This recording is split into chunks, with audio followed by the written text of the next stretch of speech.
La peste que se extendió por Europa en el siglo XIV. La peste fue una enfermedad terrible que, según las estimaciones, se llevó la vida de unos 50 millones de personas. Y en una época de hace más de 500 años, como es natural, la medicina no estaba desarrollada como en la actualidad y no existía un tratamiento establecido contra la peste. La gente de aquel tiempo vivía sufriendo el miedo de no saber cuándo podía contagiarse. Entonces, en una época así, que comía la gente, las personas de aquel tiempo buscaban cada día la forma de vencer a la peste. Y, de hecho, en la Europa de entonces, se había extendido una idea muy particular sobre los alimentos. Algunos podían curar una enfermedad, mientras que otros podían provocarla. Era una forma de pensar sobre la comida que hoy nos hace dudar y preguntarnos si aquello podía ser verdad. Eran creencias imposibles de imaginar en la actualidad y estaban llenas de misterio. Así que vamos a asomarnos juntos a la alimentación de aquella época, cuando la peste se extendía por Europa. Bienvenidos al mundo de la historia un poco más profunda. Esa que los libros de texto no suelen enseñar. En la Europa del siglo XIV, la peste se propagaba con una fuerza devastadora. Para tratar aquella enfermedad, se necesitaban remedios. Y hubo un producto que tuvo un papel muy importante. Se trata de algo que también nos resulta familiar hoy en día, el vinagre. La gente de la época creía que el vinagre era una especie de remedio universal capaz de mejorar los síntomas de la peste. Por eso, los médicos de aquel tiempo lo usaban como medicina o como poción, y también recomendaban añadirlo a los alimentos y a las bebidas. En especial, se consideraba bueno añadir grandes cantidades de vinagre al cocinar verduras con mucha agua, frutas y productos lácteos. También se creía que añadir vinagre al agua o al vino tenía efectos medicinales. Además, para tratar el malestar físico, que se consideraba una señal previa de enfermedad, los médicos recomendaban a sus pacientes beber un jarabe hecho con vinagre y miel. Los médicos medievales también pensaban que purificar el aire era un elemento importante para mejorar la salud. Y ahí volvió a aparecer el vinagre. Se decía que el vinagre eliminaba los vapores dañinos, es decir, el mal aire. Por eso, se usaba junto con ramas de enebro, conocidas también por su aroma, y con otros elementos desodorizantes. Esto aparece incluso en un tratado escrito por un médico del Ducado de Borgoña en el siglo XIV. En aquella época, el vinagre no solo cumplía el papel de medicina, sino también de desinfectante. Además, se recomendaba a la gente lavarse las manos y la cara con agua mezclada con vinagre o rosas, porque se creía que tanto el vinagre como las rosas purificaban el aire. De esta manera, el vinagre se usaba con frecuencia como medicina y como desinfectante. Pero, ¿cómo lo considera la medicina actual? Entre los resultados de investigaciones realizadas hasta ahora, existen informes que señalan que tomar 2 o 3 cucharadas de vinagre puede reducir ligeramente el nivel de azúcar en sangre y la insulina después de comer en pacientes con diabetes. Sin embargo, aparte de eso, no existen pruebas decisivas basadas en estudios clínicos, y el vinagre no se utiliza como medicamento para tratar enfermedades. Por otro lado, se considera que la acidez del vinagre blanco es eficaz como limpiador doméstico, y parece haber estudios que indican que el vinagre puede ser útil como desinfectante. Según la investigación moderna, aunque el vinagre pueda ser útil como desinfectante, se considera difícil que pueda prevenir una infección. Sin embargo, en Europa se conserva una leyenda que parece contradecir frente a esa conclusión moderna. Se trata de la leyenda de los 4 ladrones. La historia cuenta que, en una ciudad donde la peste se había extendido, aparecieron 4 ladrones. Ellos atacaban sobre todo las casas de personas infectadas y robaban dinero y objetos de valor. Sin embargo, aquellos 4 ladrones no contrajeron la peste hasta el día en que se les dictó la pena de muerte. La gente se preguntó por qué aquellos 4 no se contagiaban y les pidió que revelaran su secreto. Entonces los ladrones confesaron que usaban un vinagre en el que habían dejado macerar hierbas y otros ingredientes. Por esta leyenda, en Europa todavía se conserva una receta conocida como el vinagre de los 4 ladrones. Aunque esta historia pueda parecer absurda, se piensa que las hierbas maceradas en aquel vinagre contenían repelentes naturales contra las pulgas, y que gracias a eso los ladrones pudieron evitar el contagio. Como la peste también puede transmitirse a través de las pulgas, quizá no sea tan imposible que untarse el cuerpo con vinagre de hierbas ayudara a prevenirla. Así, El vinagre se comía y se usaba con mucha frecuencia. Pero, por el contrario, ¿qué alimentos se comían poco? Para descubrirlo, vamos a observar la vida de los campesinos medievales. En aquella época, muchos campesinos criaban animales como vacas, ovejas y cabras por eso. Naturalmente, también ordeñaban a sus animales. Esto significa que podían obtener leche fresca. Entonces, la gente de aquel tiempo bebía toda la leche fresca que quería. En realidad, no era así. La razón era que la leche se estropeaba con facilidad y, sobre todo, porque en aquel tiempo la leche fresca que no se había echado a perder se consideraba un alimento para los enfermos. En cambio, los campesinos que no estaban enfermos bebían leche fermentada con bacterias lácticas o una bebida llamada suero de mantequilla, preparada al diluir con agua el suero que se acumulaba al dejar reposar el yogur. Entre las clases ricas, la leche de almendra se hizo popular como sustituto de la leche fresca. Los médicos pensaban que la leche de almendras era más fácil de digerir que la almendra entera y que podía aportar nutrientes necesarios a los enfermos. Por eso también la usaban como tratamiento. Pero en aquella época las almendras eran muy caras, de modo que este tipo de tratamiento parece haber estado reservado solo para las personas ricas. Además, durante la época en que la peste se extendía, hubo un alimento que hoy se come con frecuencia y cuya venta llegó a prohibirse temporalmente. Me apetece comer una manzana. ¿Una manzana? No puedes comer eso, ¿eh? ¿Por qué? ¿Qué dices? Porque si comes fruta cruda puedes enfermarte. ¿En serio? Entre la gente de aquella época se creía que los alimentos podían transportar enfermedades. Los nobles comían con frecuencia fruta fresca, y como las enfermedades se extendieron entre ellos, se empezó a pensar que quizá comer fruta fresca tenía algo que ver. Según investigaciones modernas, se cree que aquellas enfermedades podrían haber estado relacionadas con los platos que se usaban para servir la fruta.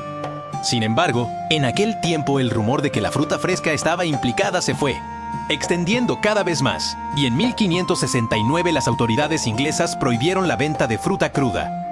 Aún así, eso no significa que los europeos de la época no comieran fruta en absoluto. Lo que evitaban era comerla cruda. Las frutas populares entre la gente eran las peras, las manzanas, las ciruelas, las cerezas y las fresas. A menudo se usaban en pasteles, se convertían en mermelada o se secaban para comerlas más tarde. En la Europa medieval, del mismo modo que con la fruta, también se pensaba que las verduras crudas sin cocinar podían provocar enfermedades. En un libro de cocina publicado en el año 1500 se advertía que las ensaladas y la fruta cruda podían causar enfermedad y que había que tener cuidado. Así, la gente de aquel tiempo evitaba comer verduras crudas como ensaladas para protegerse del contagio de enfermedades. Para nosotros, como personas modernas, esta costumbre puede parecer inútil. Pero se dice que, en realidad, esa costumbre pudo haber sido útil de una forma que ellos no pretendían.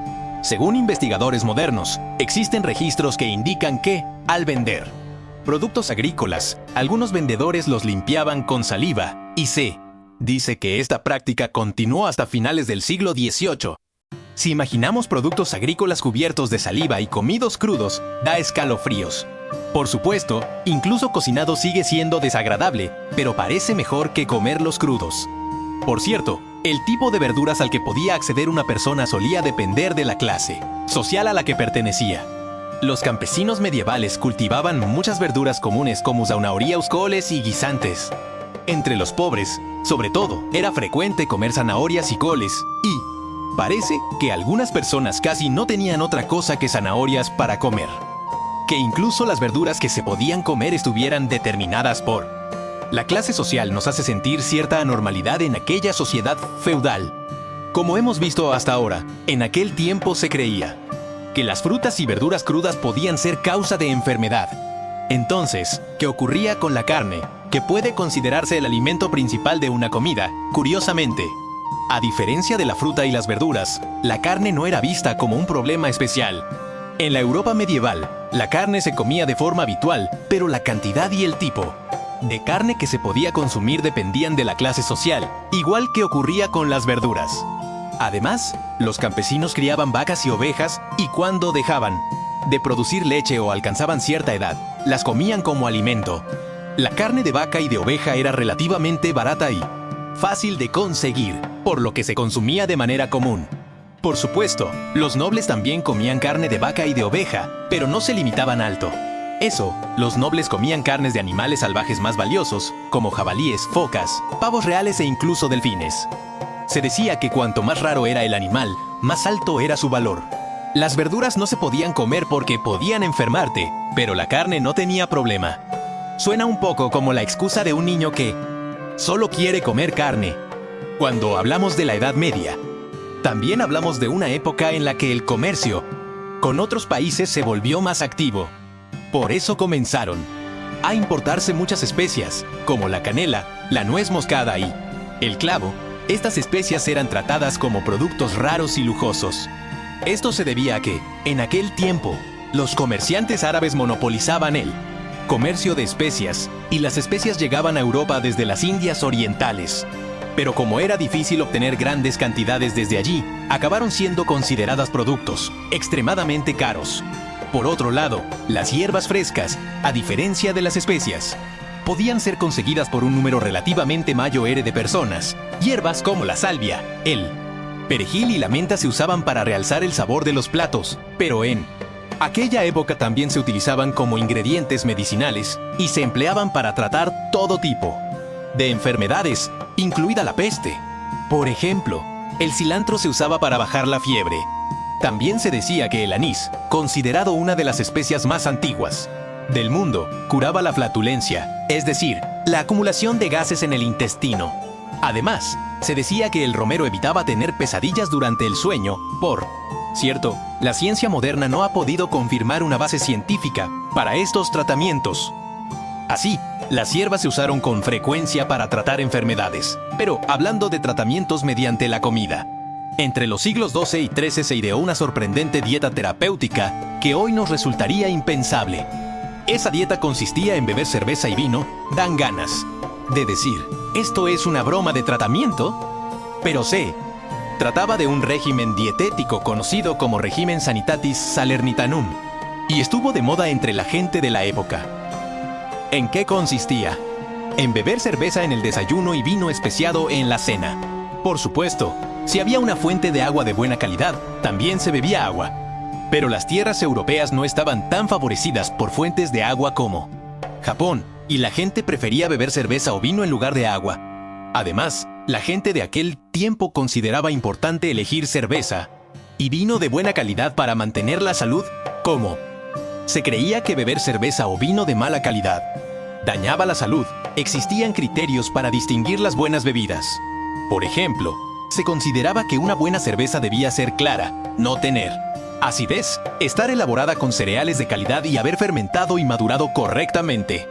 También se decía que el vino tinto podía causar estreñimiento y ronquera, por lo que el vino blanco era recomendado como el vino más saludable. La cerveza era muy apreciada por los europeos de aquella época, y la cerveza se elabora con cereales.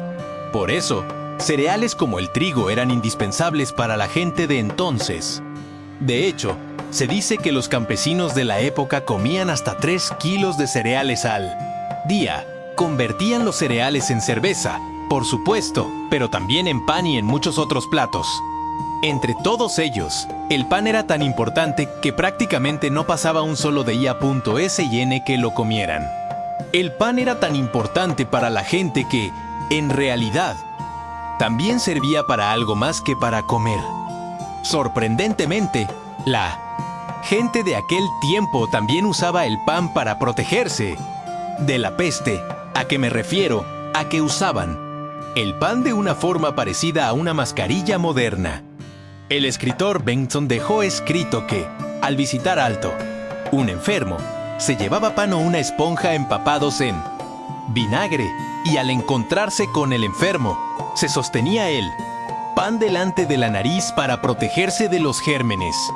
Usar pan como si fuera una mascarilla es una idea que a nosotros, como personas modernas, nunca se nos ocurriría. Los cereales, al ser alimento básico, eran ingredientes muy importantes en la cocina.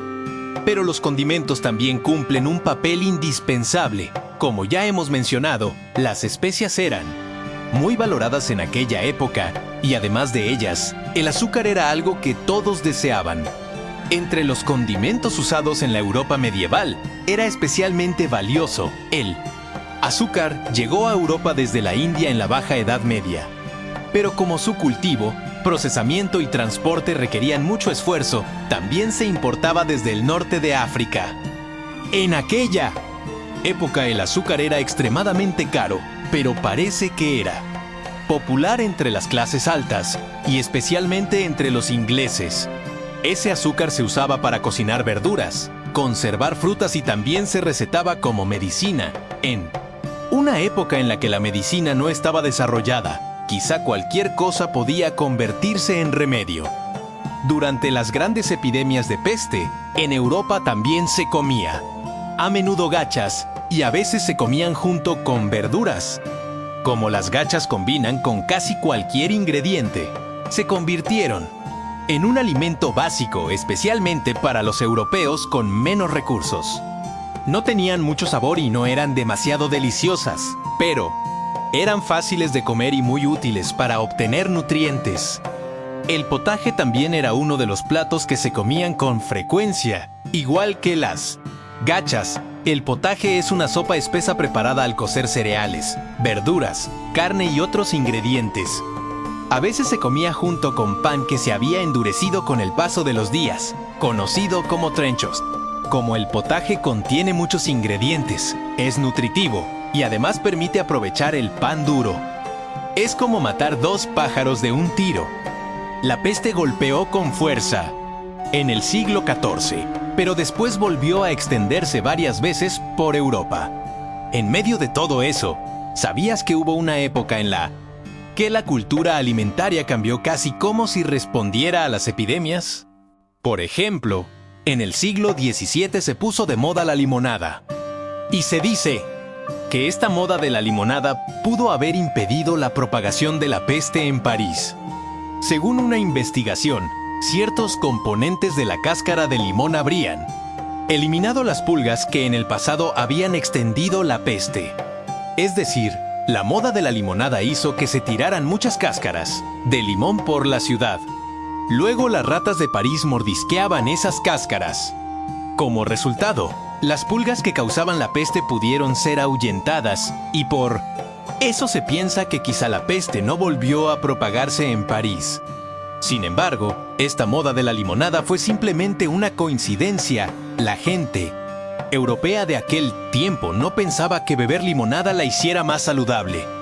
Fue una historia en la que la cultura alimentaria cambió casi como una travesura de los dioses. En la Europa afectada por la peste, todo tipo de alimentos eran creídos como medicinas. Allí existían desde remedios inútiles, que hoy nos resultan imposibles de creer, hasta casos en los que varias coincidencias acabaron produciendo un efecto inesperado.